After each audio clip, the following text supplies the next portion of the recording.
All right, let's jump right in. You've probably heard the term Indigenous procurement thrown around, right? Usually it's talked about as, a corporate social responsibility thing. But we're going to look at it from a totally different angle today. We're talking about it as a huge, transformative economic engine for the entire country. So let's kick things off with a really big question, one that kind of sets the stage for everything we're about to discuss.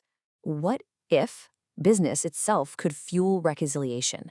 I mean, think about that. The simple, everyday act of buying and selling. What if that could be a genuine force for change? It's a powerful thought, isn't it? It takes procurement from just a transaction to something so much more meaningful. Okay, so first up, let's break down this idea of an inclusive growth engine. This framing is super important because it treats this as a core economic strategy, not just some side-of-desk social program. So what exactly is inclusive growth? Well, you can think of it as an economic game plan that makes sure everyone benefits from development, especially communities that have been left on the sidelines. The key word here is systemic. This isn't about giving a few businesses a leg up. It's about building a whole new system that really champions economic independence and social equity for the long run.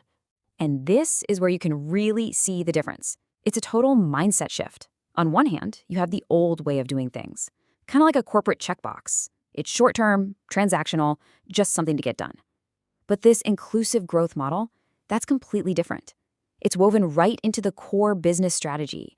It's all about long-term, collaborative partnerships. It's a difference between asking, okay, what do we have to do, and asking, hey, what can we build together? So that's the goal. But how do we actually get there? Well, that brings us to our next section, building the bridge.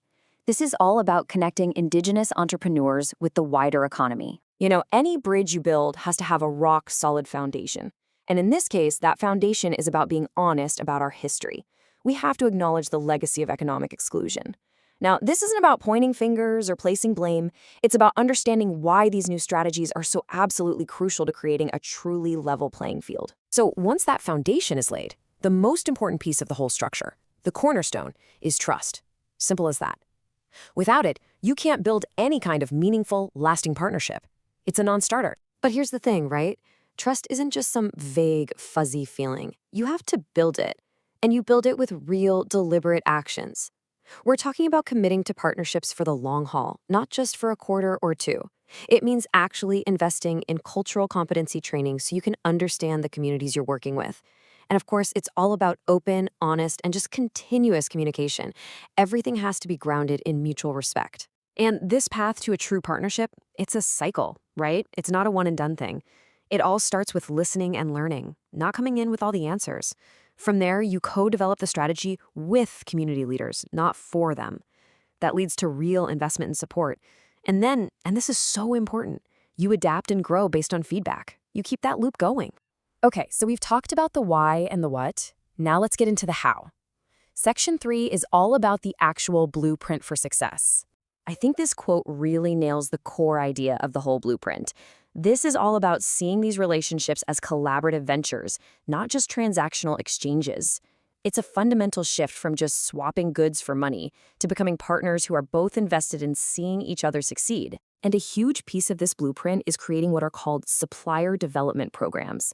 Now, these are not passive at all. They're about proactively providing access to capital, setting up mentorship with industry pros, offering training that's actually tailored to their needs, and creating networking opportunities. It's the whole package of resources you need to give Indigenous entrepreneurs the tools to really compete and thrive. And holding this all together is a solid ethical framework.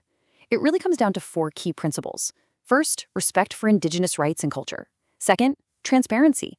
Everything has to be clear and fair. Third, a real commitment to capacity building. You're investing in your supplier's growth. And finally, impact measurement, because you've got to know if what you're doing is actually working. That last point about measuring impact is so critical, it really deserves its own section. This is where we get to the bottom line and answer the big question. So, how do we know if we're actually succeeding? Because here's the crucial takeaway. Success in this context isn't just about the profit margin. It's so much bigger than that. True success is holistic.